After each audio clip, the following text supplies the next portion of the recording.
श्री राधा वल्लभ श्री हरिवंश। आज है दिवाली की दूसरा दिन और अभी मानसिक सेवा चल रहा है मेरा। और आज बंदी छोड़ दिवस भी है। सच में कभी कभी लगता है कि ये पटाखा मेरे लिए ही है बेस्ट, क्योंकि मुझे बाकी पटाखों से बहुत डर लगता है। ये मेरे लिए बेस्ट है। तैयार हो जाने का बाद हम चले गुरुद्वारा।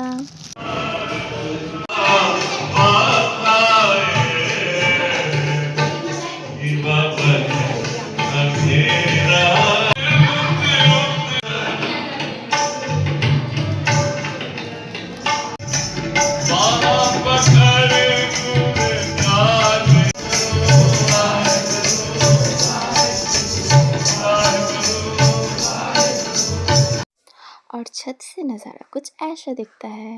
राधे राधे।